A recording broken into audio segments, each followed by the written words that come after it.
जय श्री कृष्ण। आप सभी का हमारे YouTube चैनल पर हार्दिक स्वागत है।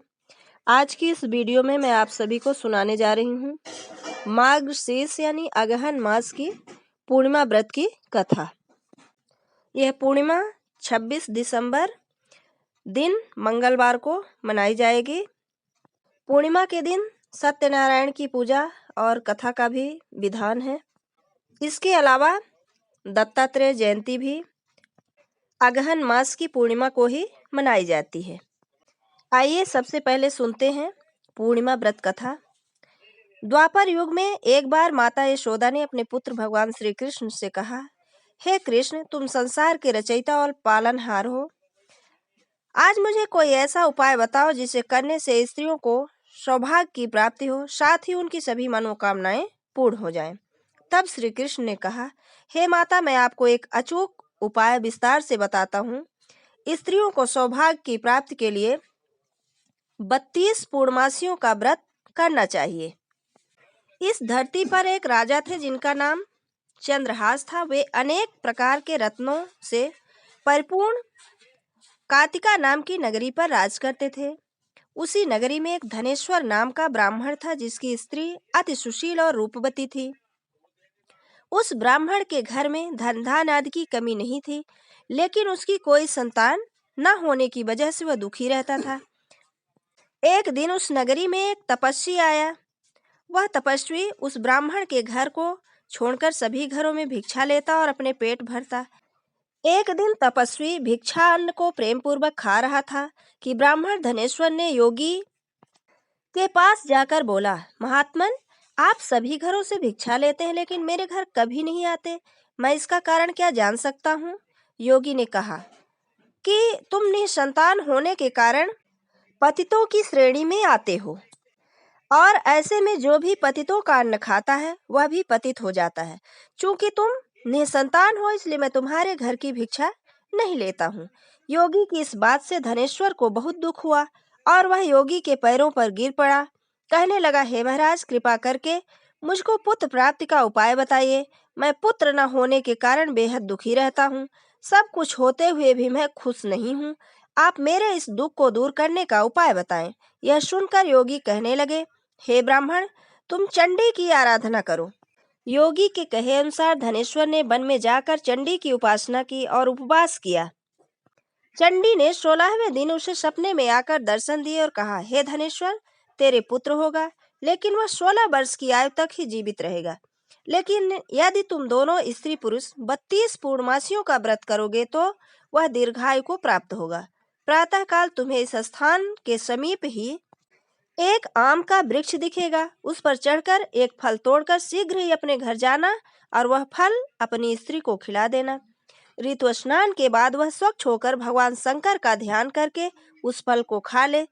तब शंकर भगवान की कृपा से उसको गर्भ हो जाएगा। धनेश्वर ने ठीक वैसा ही किया और उसकी स्त्री गर्भवती हो गई। देवी जी की असीम कृपा से उसे एक अत्यंत सुंदर पुत्र उत्पन्न हुआ, जिसका नाम उन्होंने देवीदास रखा। दुर्गा जी की आज्ञा अनुसार उसकी माता ने 32 पूर्णमासी का व्रत रखना प्रारंभ कर दिया। 16वां वर्ष लगते ही देवीदास के माता पिता को चिंता होने लगी कि कहीं उसके पुत्र की इस वर्ष मृत्यु न हो जाए। धनेश्वर ने देवीदास के मामा को बुलाया और कहा कि देवीदास 1 वर्ष तक काशी में जाकर विद्या अध्ययन करे, ऐसी हमारी इच्छा है। इसके साथ में तुम चले जाओ और 1 वर्ष के बाद इसको वापस लौटा लाना। इस तरह देवीदास को एक घोड़े पर बैठकर अपने मामा के साथ काशी के लिए निकल पड़ा। धनेश्वर ने अपने पुत्र की दीर्घायु के लिए भगवती दुर्गा की आराधना और पूर्णमासियों का व्रत करना शुरू कर दिया। इस प्रकार बराबर 32 पूर्णमासी का व्रत पूरा किया। कुछ समय बाद मामा और भांजा किसी नगर में रात बिताने के लिए ठहरे। उस दिन उस गांव में एक ब्राह्मण की कन्या का विवाह होने वाला था। जिस धर्मशाला में वर और उसकी बारात ठहरी हुई थी, वहीं देवीदास और उसके मामा भी ठहरे हुए थे। संयोग से कन्या को तेल आदि चढ़ाकर मंडप आदि का कृत्य किया गया तो लग्न के समय वर को धनुर्वात हो गया। तब वर के पिता की नजर देवीदास पर पड़ी और उन्होंने सोचा कि ये मेरे पुत्र जैसा ही सुंदर है, मैं क्यों न इसके साथ ही उस कन्या का लग्न करा दूं और बाद में विवाह के अन्य कार्य मेरे लड़के के साथ हो जाएंगे। ऐसा सोचकर वर का पिता देवीदास के मामा से जाकर बोला कि तुम थोड़ी देर के लिए अपने भांजे को हमें दे दो, और उसमें अपनी योजना उन्हें बताई। तब उसका मामा कहने लगा कि जो कुछ भी मधुपर्क आदि कन्यादान के समय वर को मिले वह सब हमें दे दिया जाए, तो ही मेरा भांजा इस बारात का दूल्हा बनेगा। यह बात वर के पिता ने स्वीकार कर ली और इस तरह से देवीदास का विवाह उस कन्या के साथ संपन्न हो गया। पत्नी के साथ वह भोजन न कर सका और अपने मन में सोचने लगा कि न जाने यह कैसी स्त्री होगी। लड़के को ऐसा करना सही नहीं लगा और उसके आंख में आंसू आ गए। तब वधू ने पूछा कि क्या बात है, आप इतने दुखी क्यों हैं? तब उसने सब बातें लड़की को बतला दी। तब कन्या कहने लगी कि अब हम आपकी ही पत्नी रहूंगी, किसी अन्य की नहीं, क्योंकि हमारा विवाह आपके साथ हो गया है। देव, ब्राह्मण और अग्नि के सामने मैंने आपको ही अपना पति बनाया है। तब देवीदास ने कहा, ऐसा मत करिए, क्योंकि मेरी आयु कम है। मेरे बाद आपकी क्या गति होगी, इन बातों पर जरूर विचार कर लें। परंतु वह दृढ़ विचार वाली थी। बोली, जो आपकी गति होगी वही मेरी भी गति होगी। इसके बाद वह देवीदास और उसकी पत्नी दोनों ने भोजन किया और शेष रात्रि वे सोते रहे। प्रातःकाल देवीदास ने अपनी पत्नी को एक अंगूठी दी, एक रुमाल दिया और बोला, हे प्रिय, इसे लो और संकेत समझकर स्थिर चित्त हो जाओ। यदि मैं जीवित रहा तो अवश्य वापस आऊंगा, वरना समझ लेना मेरी मृत्यु हो गई। प्रातःकाल शादी का कार्य पूरा होने के बाद सब बाराती मंडप में आए और कन्या ने अपने पिता से कहा कि यह मेरा पति नहीं है और पूरी बात अपने पिता को बता दी। बारात वापस चली गई और देवीदास काशी चला गया। कुछ समय बाद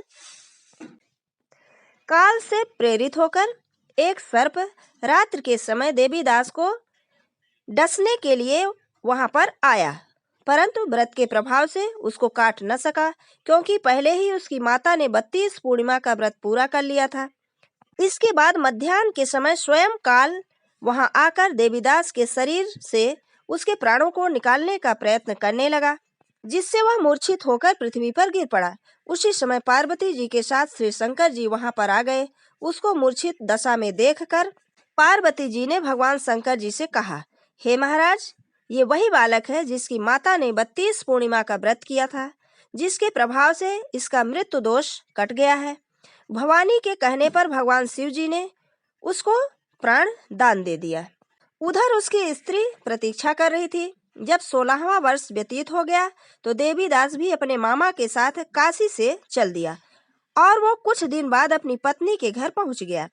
लड़की के पिता ने खूब धन के साथ अपनी पुत्री को उसके साथ विदा किया।